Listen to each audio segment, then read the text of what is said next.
So thanks for being part of the project, No, man. man. It's Cool. really way cool of you, bro. No, it's I appreciate it. You know, I like these kind of things. They're good. Yeah. Yeah. So I think the conversation today is really just around, tell us a little bit about your journey, what you do, because there's more to you, I believe, than just the funny man, the comedian. And I think a lot of people don't necessarily see that. I think what we tend to do is put people in boxes and that's your label. That's it. Yeah. But you've had a journey and you're on a journey, and yet you're funny, but you do a lot of social commentary as well. Yeah. Which is quite interesting. And so, yeah, when are you guys ready? Or we keep going? Are we rolling? Oh, very good. I think we're already doing it. Yeah. So that's his camera face. So I think I'm just a curious person. That's what I actually am. It comes out as comedy, or it came out as comedy originally. Okay. And I think it's a combination of being a curious human being and also being an outsider.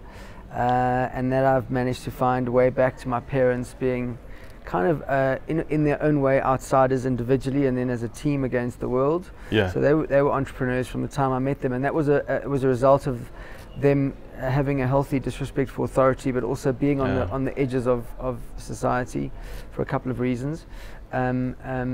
So I grew up with a distrust of organizations. Okay. And I also grew up with a very serious need to steer my own ship. I like that. And then as I grew up, I realized that I didn't, my value judgment system was different from the WASPs I was raised with. In other words, in a government school in 80s South Africa. Yeah. The value system was very particular. Sports was supposed to be important. Athletic prowess, you know, to a degree academics, but I think the education system was pretty shit. So, sorry kids, it was pretty second rate.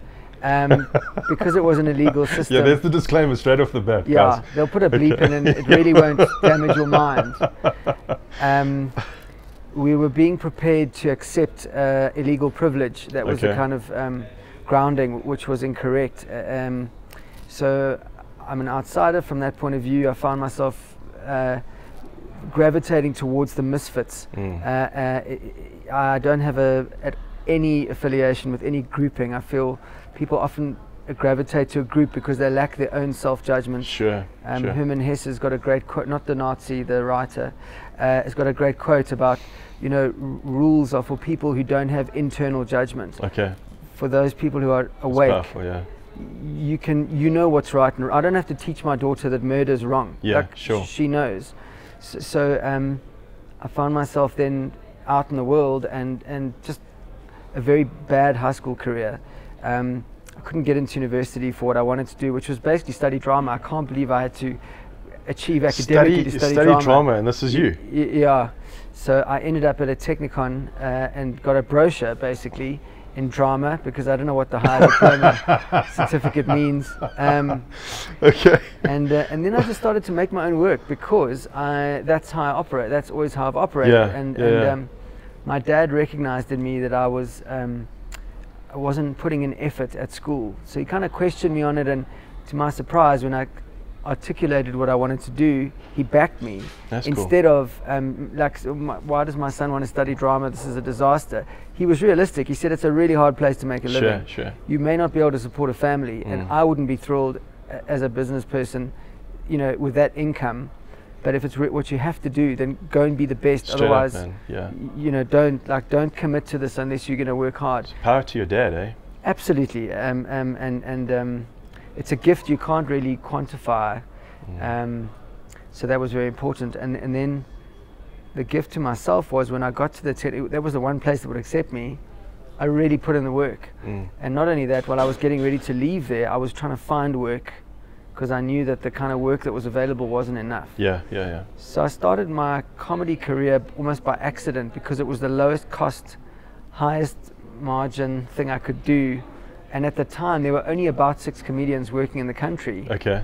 You know, so it wasn't like it was high competitive barriers. Yeah. And then I watched comedy evolve over time, where it wasn't just white men watching other white men in bars be rude about everyone who wasn't a white man. It became a more integrated audience. It became a more integrated comedy landscape. It started to represent the country. Then it just transformed into a whole nother beast, became huge. And because I've always wanted to steer my own ship, I started my own management company to manage myself and then other people. with partners. That was about 1997. Only this year have I got out of that business. It still manages me. I'm a client, but I'm just not an owner. I'm doing other things. But so that's kind of where I started. And then as I've matured and been able to realize what I really am, which is not actually, I'm just an anti-authoritarian. I have no beliefs whatsoever. I don't have a religious belief. I don't have a political standing. I'm against groupings because I find that you get to an average. It stifles individual achievement. So, and also it's often born of insecurity for me to be a massive sports team fan. That doesn't show me that you're a good person. It shows me that you're so desperate for approval. You will join this fictional grouping where somehow these Springboks care about you. They don't. You're administrated. You're a fan base. You're part of the commercial platform. You'll buy their jersey. You'll buy their ticket. You'll increase their advertising value. You'll make their sponsorship deals better, and you will never get a cent out of it. Other than you'll feel accepted by some artificial community that is not based on any achievement whatsoever. So, and I feel the same about everything. I feel the same about organized religion. If you can't have a personal relationship with whatever you believe is in the sky, there's a problem. If you have to go to a specific house to talk to that person or that thing, there's something wrong with that. Because then we judge each other based on other value systems. A Muslim is now judging a Christian. It's two entirely different value systems. How are they ever going to align? So I started to look at that, and through performing comedy a lot, I've discovered that there are commonalities. That's really what I'm curious about now. That's interesting. So that's a very long answer, sorry. It is. Very long, sorry. We'll do this in 2 parts or 5 parts. It's very long. A guy who sails his own ship and doesn't necessarily want to be grouped, can I use the word entrepreneur with you? Yeah, you can. I think it's an overused word. I think everybody with no plan is an entrepreneur now. And a business card and a clipboard and now we must all feel sad for this person because shame, it's them against the world. Yeah, the world's hard and it crushes the weak. Unfortunately, everything's a pyramid. So tell us about that journey that you've done. You've set business up and you're making it for yourself. What is that like? I've lost businesses as well. You've lost it, and that's key, isn't it? Yeah, absolutely. Unless you have an appetite for it, it's not the thing you want to. Nobody wants to wake up and eat pavement all day. But I feel that the cost of freedom is that hardship. And I accept the fact that as a business person, I have an illegal privilege. I have an illegal head start. A lot of white people don't like to talk about this.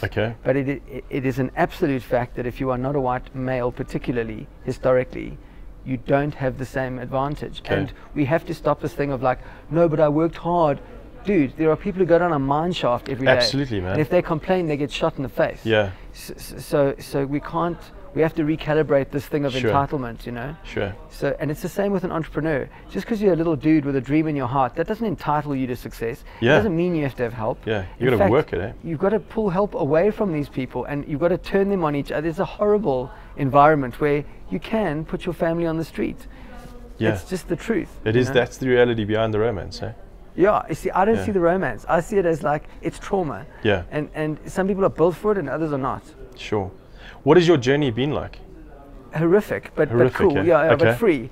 So I'm like a wild salmon, I look, the flesh is good, but the swim upstream and the bears and the current and the death and the rocks, I think you can be quite harsh. You develop a harshness.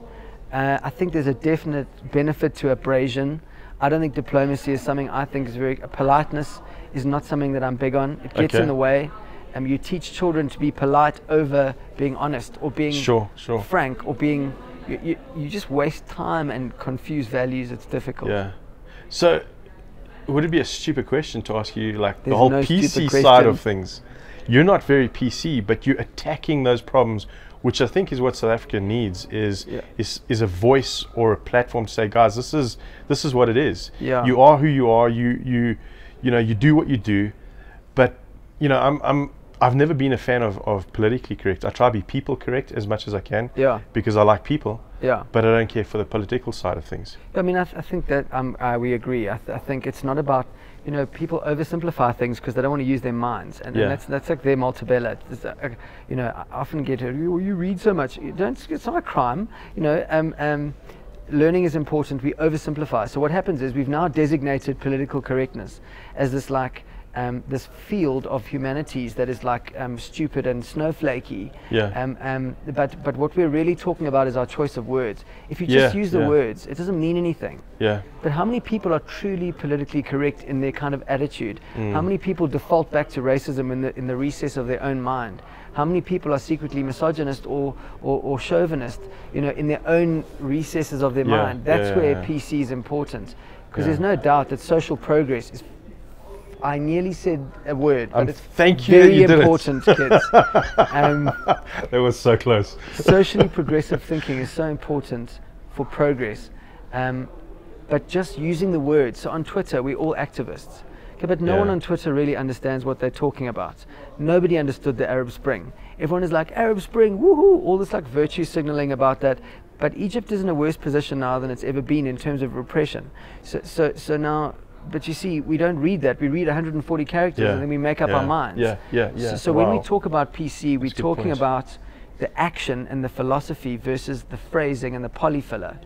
They're two very different things. I like that angle, The polyfiller is an irritant without action.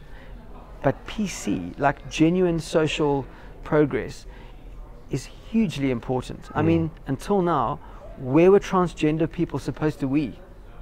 Do you know what I mean? And it's only the snowflakes that have actually got us to this point. The activists are the people who got momentum to reconsider their like moral apathy towards this man who was killed now.